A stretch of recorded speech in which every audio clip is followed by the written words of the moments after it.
Welcome to the Beat Factory 313, and I'm your host, Juice, and we back live with the one behind bars at the Huron Valley Correctional Facility. Tell them who we got. My name is Kelly Worth McBride, and we left off my co-defendant. Um, I met my co-defendant in Kalamazoo in 2008. Mm-hmm. That's where I'm born and raised from. Okay. At the age of 17, I met him in 2008 once again. I graduated high school from Lloyd Norwich in 2010, and I was 19 at the time. We kept in contact. Then in 2011, I found out I was pregnant. He is originally from Detroit on 8 Mile. What transpired our relationship to be so toxic was the fact that he wasn't helping me with taking care of our son, and I basically took care of him by myself.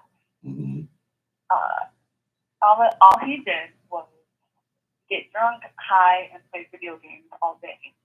I basically begged him to help me, but he would. So I took it upon myself to, hustle and get some side jobs or whatever I had to do. And I wouldn't, take no for an answer. So I basically told him, can you get yourself a job or I'm leaving you and filing for child support. Right. He told me if I do, he would take my child away from me for good. But he was verbally and mentally abusive. He never put his hands on me. So that's what transpired in our relationship. Okay. So the date in question, what occurred that day? He basically beat him to death. Get out of here, for real. Was you home? Yeah. No, I was not. Okay. I wasn't home at the time when it happened. I was at a soup kitchen when everything fell into place. Okay. But I take responsibility for failing to protect my own child. Right. And then he was the father too, right? Yeah, he was the father, yes. Okay. And when you got home, what did you come home and find? I found him pale blue, like the color, like when you can't breathe. He was limp as well, and I ran for help. And where was your co-defendant? My co-defendant was with him at the time. He was actually holding him, and he was telling me that when I seen him with, bruises on his back, he told me they were bed bug bites, and he was trying to cover everything up. And you didn't ask him why he was unresponsive and why his skin color had changed? No. So when you ran, I was because I have a mental disability, and I wasn't thinking at that time. I was, I was in love with this man, and I thought I trusted him. So now you say you ran for help. Where did you go? I went to a neighbor's house. Okay. They came and did CPR on him, and then one of the neighbors called 911. And they came, and then they worked on him and took him to the hospital, and he was pronounced dead at the U of M hospital. They flew him to U of M. I'm sorry to hear that. And then what proceeded to happen with y'all? They arrested us at the hospital where we were at, and they took us to the precinct in Westland. Okay. And how did they? If you wasn't there, so how they bring you about? Because they think that I knew about it. Okay. Yeah. So how did your attorney try to fight for you? The attorney that I had, his name was William Winters. He basically did try to fight for me, but he didn't get he basically didn't get all the information that he needed regarding like my disability and my son's medical records, and that should have been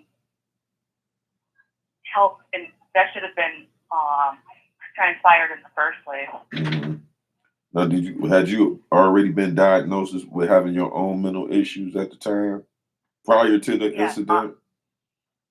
Yes, sir. I was diagnosed with mental disability at age 9. Okay, and they didn't go get none of your medical records to bring this about in the courthouse. No. So, did you ever try to file appeal for the with these issues?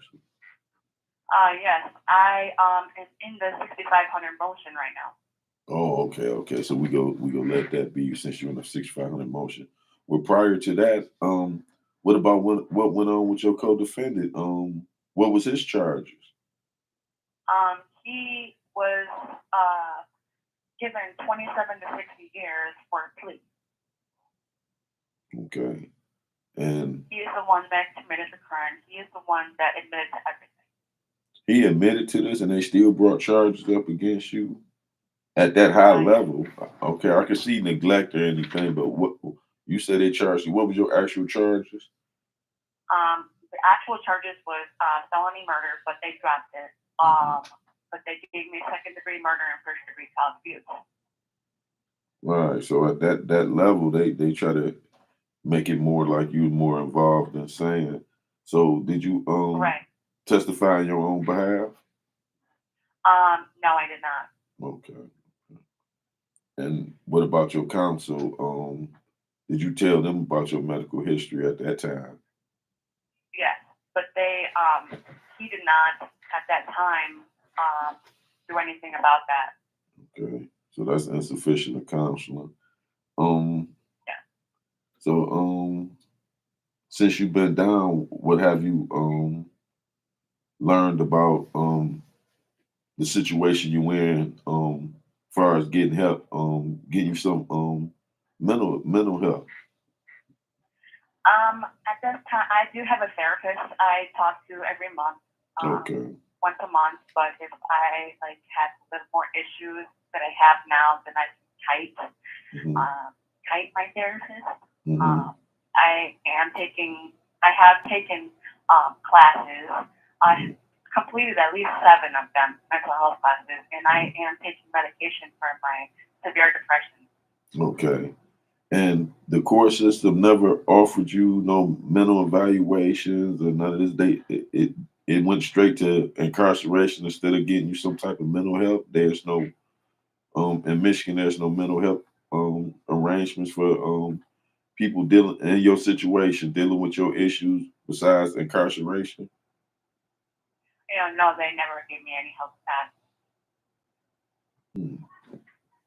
And now with the team that you have working on your case now, how do you feel about them? I feel really good about them. I just have a good feeling that these ladies that are working really hard, I just have a good feeling that everything is about to go down in a good way. Like I'm about to be home in the next couple of years. Okay, we pray for you. If other people dealing with your issues might be incarcerated, some of their family members might be watching. Is it a group that's helping you with your legal issues? What these ladies that's helping you now? How did you get in contact with them? I have, well, to be honest, the state attorneys, the state appellate defense. I had Mike Waldo. Mike Waldo is one of the lawyers that helped me through it, and they gave me the new lawyers that I have now for 6500. They researched for them, and the ladies that I have is Marissa Binsky and Mary Chartier. They are really good. They are really good. Are they part of this program that you say you found them in? No. Now, how did you get in contact with them? No, they contacted me actually. Oh, okay. They took interest in your case. Yes. Oh, okay, that's a blessing. It is a blessing. It's a huge blessing. And with your co-defendant confessing to everything, that wasn't no brought up in your case. Did y'all have separate trials? That's what I need to know. Did y'all have separate Yes, trials? yes, So we had separate trials. and they didn't try to bring this up in your trial? No, Man, I'm sorry to I hear had that. I had a bench trial, Mm-hmm.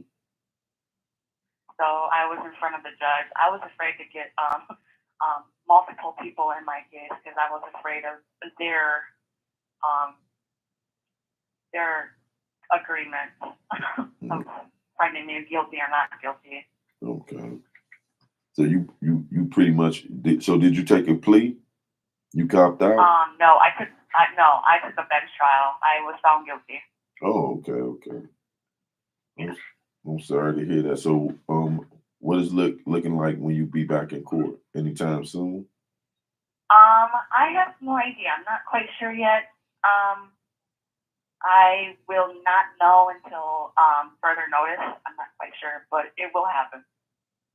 And how long have you been down now? I've been down for about 13 years now. I'm 25. You got 25 years and you've been down 13? Yeah, and Oh. I'm 32. I'll be 33 in March. So actually, how old were you when you caught the case? I was 21. 21. You were still a baby yourself. Yeah. Now, how have your day in life and incarceration been as a female, being with the charges you have? How's it been being incarcerated?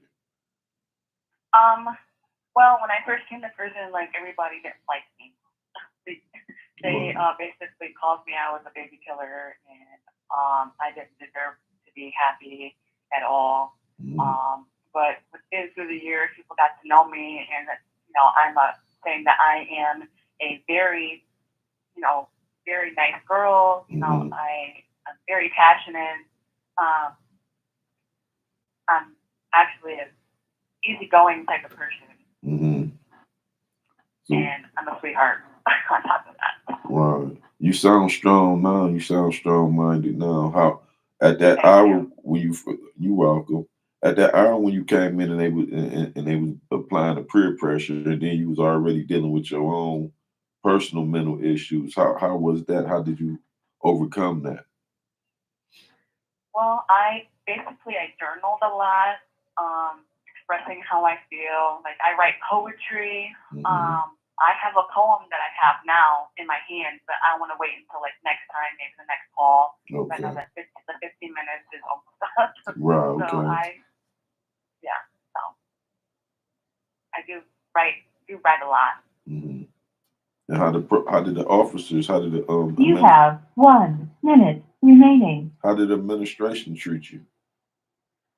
They treated me like a human being. Like some officers can be a little, mean, and some officers are passionate. Okay. Anything you So like? We only have 1 minute left, so I will call back in the next 15 minutes if that's okay. Okay. Anything you want to say to the viewers? I just want to say thank you for listening, and thank you for having faith in me, whoever you are out there, and have a great morning. And tell them your inmate number. My name is Kelly Worth McBride, and my number is 933-101. Hit me up. All right. Talk to you soon, Kelly. You have a good morning. You too. Talk to you in the next 15 minutes. Okay. Bye-bye. Okay. Bye-bye. Thank you for using GTL. Good morning, everybody. Hit the like, comment, and subscribe. I thank y'all for tuning in. I appreciate everybody. We're gonna be getting back to the women behind bars. We're gonna be getting back. We're gonna have Gravel Pit back on Parkside. Thank you for tapping in, Parkside. Dennis, Tic Tac, Tic. If I'm saying it right, good morning, my brother. Excuse me if I said that wrong, Dennis. Thank you everybody for tuning in. I appreciate y'all. We're gonna be getting back to the street tales as well.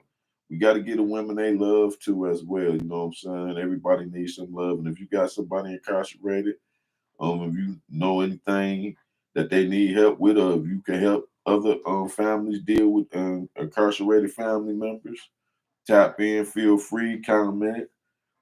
Please hit the like and subscribe button and pass the word. And I am Juice, and we will be back. Thank you for tapping in. Good morning, everybody.